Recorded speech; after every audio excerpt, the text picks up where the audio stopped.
Okay, guys, today we're going to be talking about measuring and adding segments. Um, at the end of this lesson, you'll be able to identify and measure line segments. And we're going to talk about a little bit about segment addition. This one will be a very short video, so please pay attention and write down the notes. All right, so what does it mean when we're talking about the length of a segment? It's just the same thing as the word is implying. It's talking about the measurement or the distance of the segment. So you can put measurement, or sometimes you will, distance is the one of a segment. Measuring a segment can be written in inches, centimeter, so you can have inches, centimeter, feet, meters, and so forth. And whenever you are writing the distance, for example, in this case, DE represent the segment, and if I put 7 centimeter, represent the measurement of DE.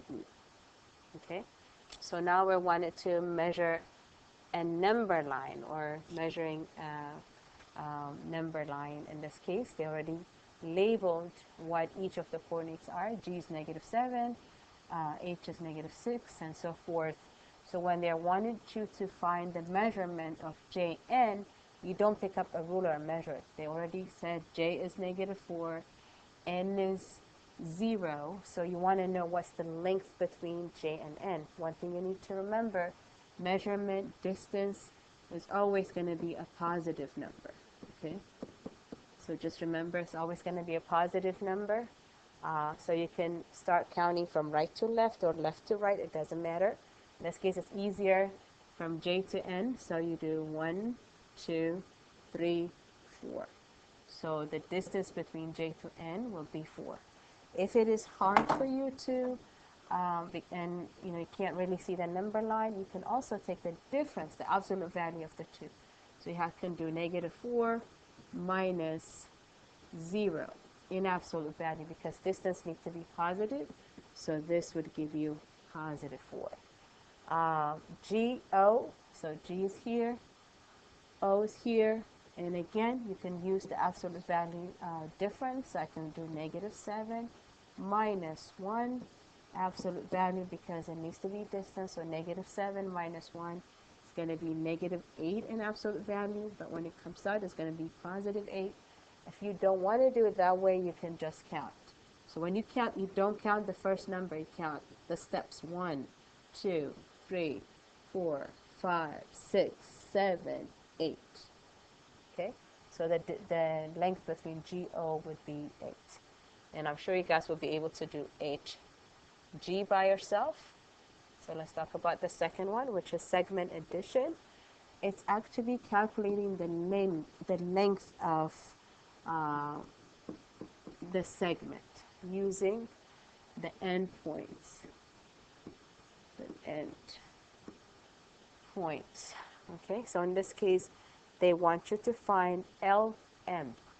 So LM is from here to here. They already gave you LN is 4, MN is 2.6. They want to know. So knowing segment addition postulate, if I add the measurement of LM plus MN, it's going to give me the whole length, which is LN. So in this case, I know LM is my X. I don't know what that is. I know MN is 2.6, and LN is 4.0 centimeter. So all you have to do is just 4 minus 2.6, and you write down the answer. So So LN is going to be 4.0 minus 2.6. And that would give you the answer for LM. Okay. All right. So number 5, it says find X and ST, if S is between, if T is between, I can't read because of this, sorry guys. Uh-oh. Sorry. If T is between, so every time I'm reading problem like this, I will just go ahead and draw a line, and it says find X and ST if T, so T is the one in between. Okay, so I put T here, and it's going to be between S and U, and I don't know which one is bigger, which one is less, but I know T is in between, so that it says ST is 7X, so I put 7X here, and SU, which is the whole thing, let me use a different color. The whole thing is given to be 45, okay? And TU, from T to U, which is from here to here, is given to be 5X minus 3, okay? So that's what is given. They want you to solve for X, and they want you to solve for ST. So first, I'm going to write it as a segment addition postulate. Since I know T is in between, ST plus TU is going to give me the whole thing, which is SU. Okay, it helps if you write it that way. So in this case, ST is given to be 7X. So I can put 7X plus TU is the blue one, which is 5X minus 3 equals to the red one, which is 45. Okay, so this is what geometry is. So now solving for X comes from your algebra problem. Okay, solve the X's. Remember the first day we start practicing how to solve for X? This is it. So I set up the geometry part. You go ahead and solve the geometry part, because the algebra part, because you'll be able to solve it without any problem. And then, of course, again, we'll go over it in class to make sure everybody got the right answer. Okay? All right, let's quickly go over number 6. It says, suppose J is between H and K. So every time when I know something is in between, I write it down. J is between H and K. And it says, use the information to solve for X. Then find the length of each segment. Okay? So in this case, they gave you HJ is 2X plus 5. 2X plus 5. And JK is 3X minus 7. And KH is 18. Okay? So when you color code it and write it this way, it makes your life much easier. Now I wanted to solve for X and each length.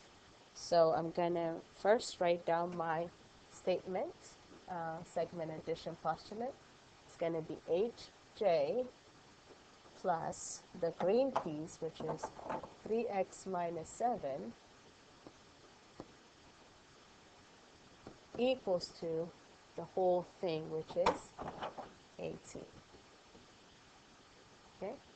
HJ plus 3X minus 7 equals to 18. So now we have to solve it. Well, instead of the green one, sorry.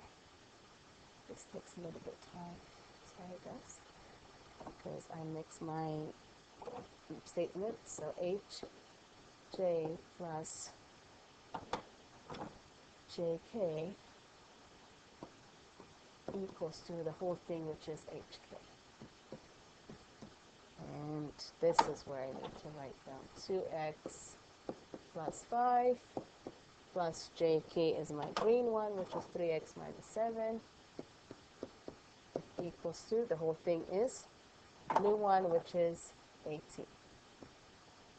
Okay, so now you see how we got the algebra part. So now you got the algebra part. Now you the geometry part straight. Now you can do the algebra part, where you have to combine like terms Remember, we practiced day one. 2x plus 3x is 5x. 5 minus 7 is negative 2 equals to 18. Then we have to do addition property. So 5x is going to equal to 20. Then you divide both sides by 5. X would be 4, right? So the question here is, and so that's something you always have to be careful in geometry. It's not always solving for x and just moving on. You got to go back and read the question. In this case, it says solve the information, so use the information to solve for x. Then it says find the length of each segment. So we just solved for x, which is 4. And then I'm going to plug it into each one of them so that I know what hj is and jk is. So in this case, I'm going to plug in 4 here. So it'll be 2 times 4 plus 5 for this one. And this one will be 3 times 4 minus 7. Okay? So whatever answer you get, it has to give you the numbers that are going to be add up to 18. Okay? So the last one, we're talking about congruent segment. And the definition for congruent segments will be 2 segments. So segments is what we're going to put.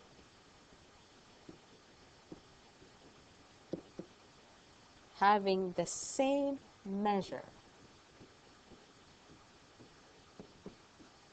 Okay, the same measure are congruent. So in algebra, you guys are very familiar with equal is what we do. In geometry, when we are comparing 2 segments, like in this case, AB is congruent to CD. Okay?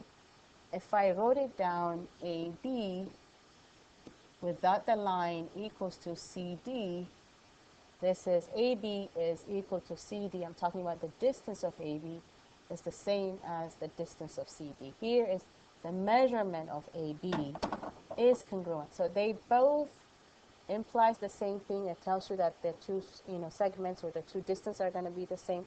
But in geometry, when we are comparing shapes, distance, we use congruency sign. Okay? So this is it for today.